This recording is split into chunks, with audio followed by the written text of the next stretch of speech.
Són gairebé 3:15 del matí. Més mesures de control podran aturar l'amenaça terrorista? És la pregunta del dia que avui plantegem als matins. 93 473 35 35, Facebook i Twitter del programa. Dèiem que una setmana després que 17 persones morissin abans de 3 terroristes, és inevitable continuar a fer-se moltes preguntes al voltant del que va passar. La que plantegem avui del dia és una d'elles, sobretot derivada de les mesures que estan prenent ja els governs de molts països del món.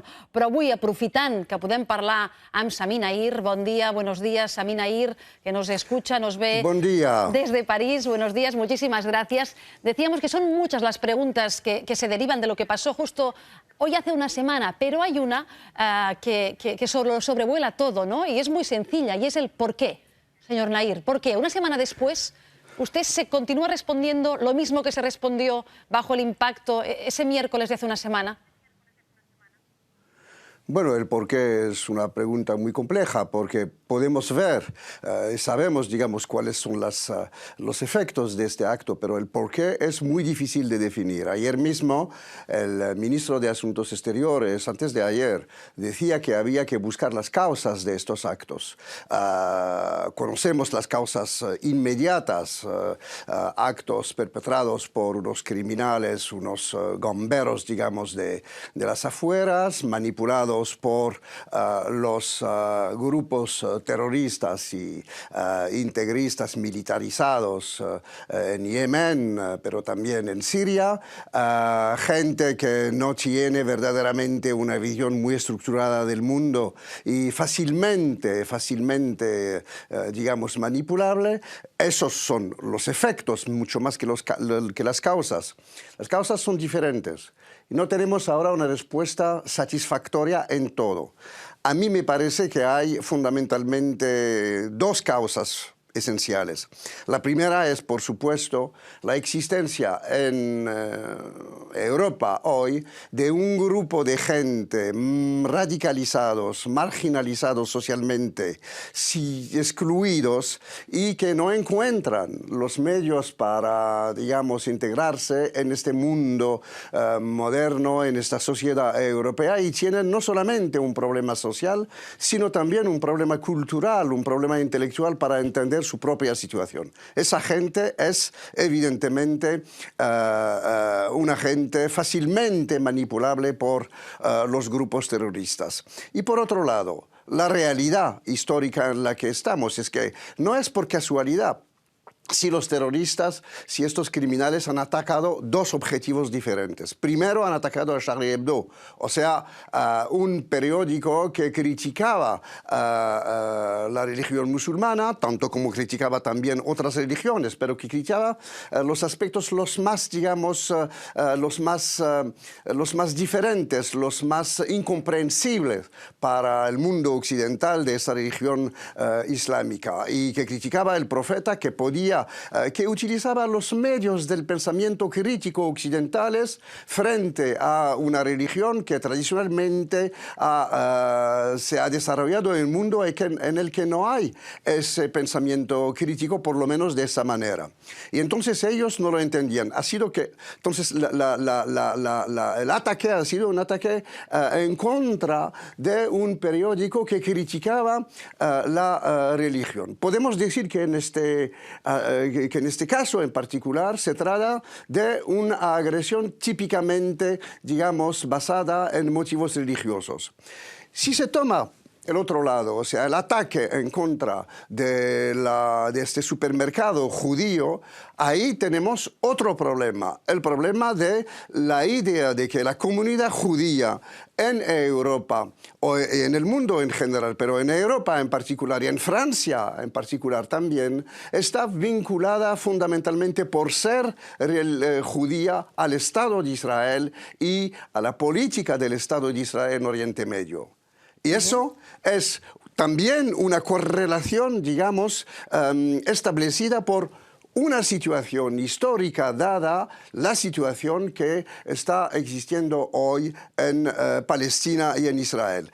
Y han pasado del, digamos, anti-israelismo, que puede que se puede entender si se toma en cuenta la política de colonización y de bombardeos de Israel sobre, a veces, digamos, unos pueblos, han pasado de esa crítica política a una crítica religiosa, asimilando de manera criminal a los judíos al Estado de Israel. Y ahí tenemos también esa razón, o sea, una razón objetiva. Son esas causas, y también hay la situación en Mali, que es muy importante. Hay una parte importante de la comunidad subsahariana aquí que considera que la política de Francia en África no es la buena. O sea que todo eso juega a la hora de movilizar, a la hora de manipular estos jóvenes sin conciencia y fácilmente manipulados. Sami Nair, ahora mismo seguramente hay muchísimos riesgos y muchísimos retos para la sociedad francesa, para la sociedad europea en general. Evitar la islamofobia, evitar el antisemitismo y preservar la convivencia. A favor de eso, ¿cómo se trabaja? Usted tiene toda la razón. Hay una correlación entre el auge del antijudaísmo, del antisemitismo, que ahora es casi el mismo concepto, aunque históricamente no es el mismo concepto. El antijudaísmo es una vieja tradición cristiana y de las grandes religiones monoteístas, pero sobre todo del cristianismo.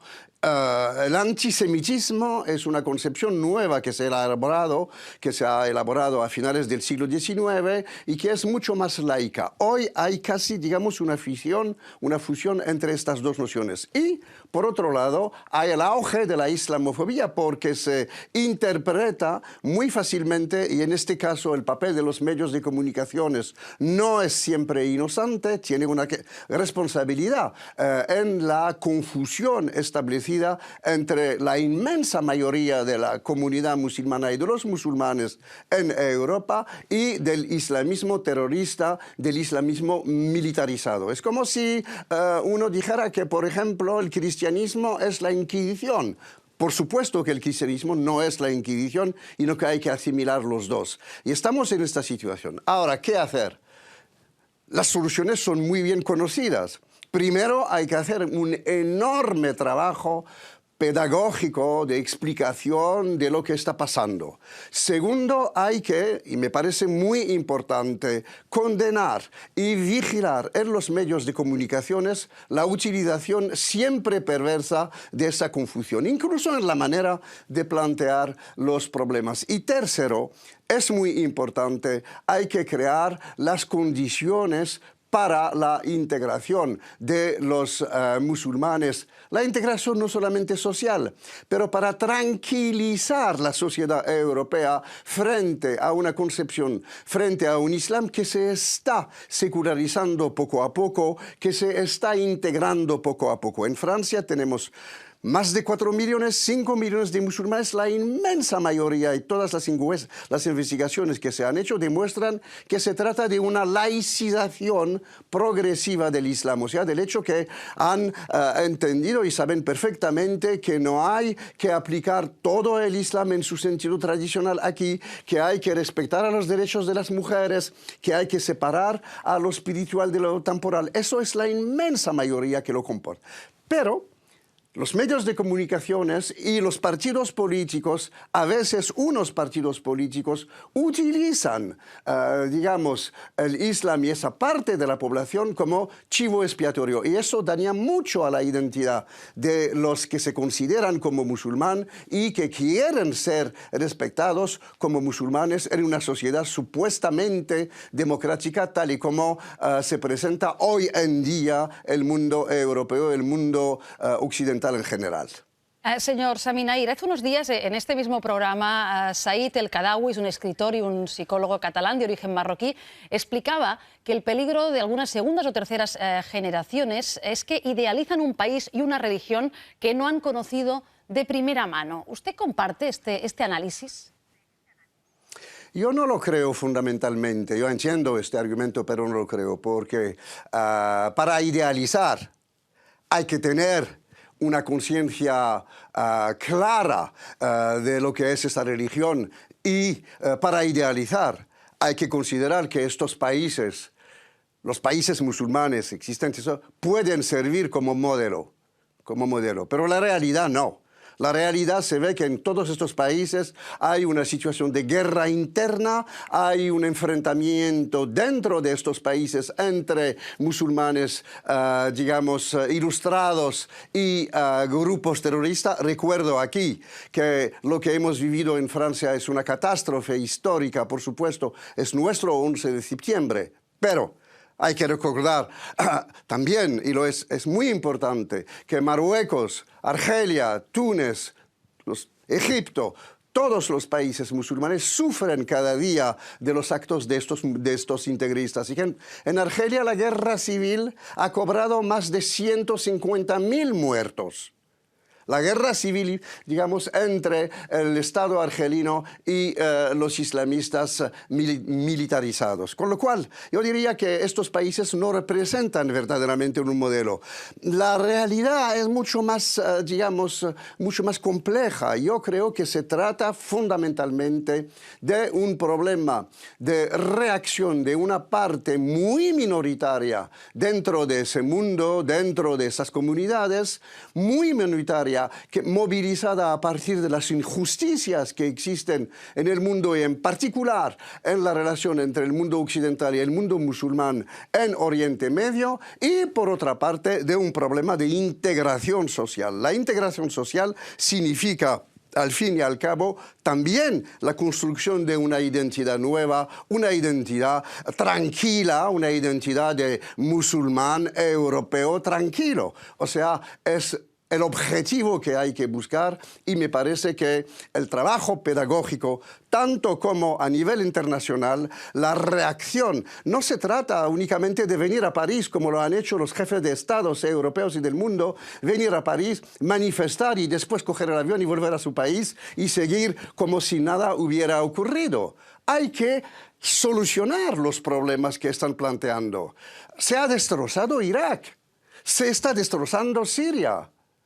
El problema palestino sigue siendo importante. Hay que negociar con, digamos, las fuerzas que pueden hoy a nivel internacional contribuir a estabilizar este mundo para crear un sistema mucho más justo, un sistema mucho más equilibrado, un sistema que pueda ir en contra del discurso de los islamistas, sino a favor como tal, como existe hoy en día, de los islamistas. Quisiera añadir una cosa muy importante. ¿Cuál es la estrategia de los islamistas militarizados, de los islamistas radicales que utilizan las armas hoy? ¿Cuál es su estrategia en Europa? Es una estrategia muy sencilla. Consiste en obligar la comunidad musulmana a enfrentarse al resto de, de sus conciudadanos europeos. Consiste a impedir la integración, consiste en provocar conflictos. Eso es lo que usted defendía en un artículo publicado justo 2 días después, efectivamente, lo pudimos leer en el País, que se titulaba Fascismo, y dejaba usted claro que el objetivo del yihadismo justamente es demostrar que esa integración que usted ha estudiado tanto es imposible. Evidentemente es su objetivo fundamental, y frente a eso nosotros tenemos que crear las condiciones de una integración cada vez más importante y respetuosa de la identidad musulmana, cuando respeta a la identidad de la sociedad de acogida. Señor Nair, ¿ha tenido tiempo, oportunidad de adquirir el Charlie Hebdo, que está ya en todos los kioscos? Mira, esta mañana viniendo aquí he visto en el drugstore de Champs-Élysées, de los Campos Elíseos, una enorme cola y tenía retraso. No quería evidentemente perder la oportunidad de estar con vosotros. No quise hacer la cola, pero he visto en las pantallas de tele antes de subir aquí que ya se había agotado, con lo cual no lo tendré hoy, pero estoy seguro de que tendré amigos que lo hubieran comprado.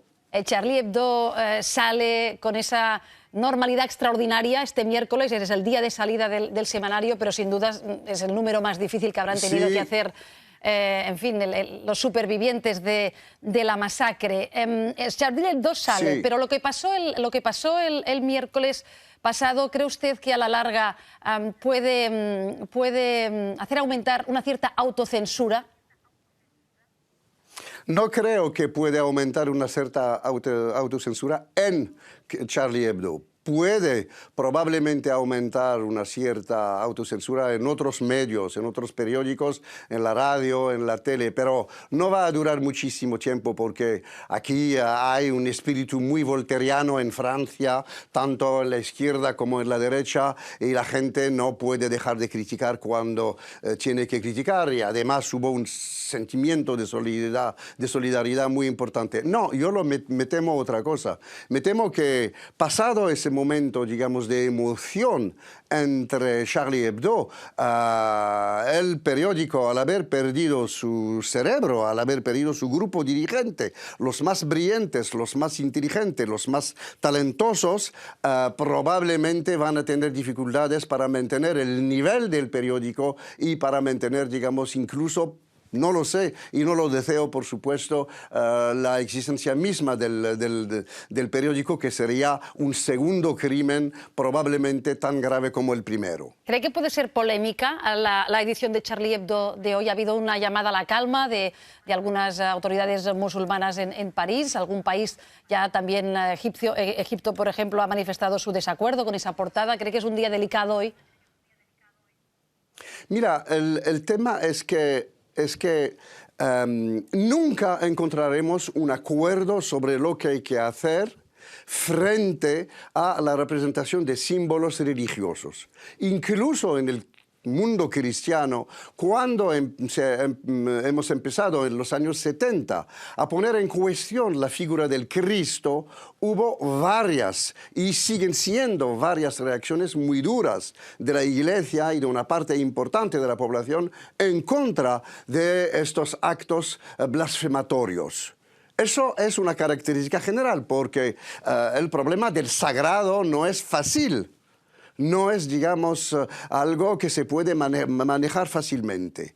El hecho es que en una sociedad democrática el problema se plantea y se discute, pero no se prohíbe. No hay que prohibir, porque estamos en un mundo basado en la libertad de expresión. La libertad de expresión significa la responsabilidad. Una libertad de expresión sin responsabilidad no es la libertad de expresión, es el insulto. Ahora, efectivamente, las autoridades musulmanas que han condenado el acto, etcétera, no van mañana a decir sí, podéis, digamos, seguir publicando la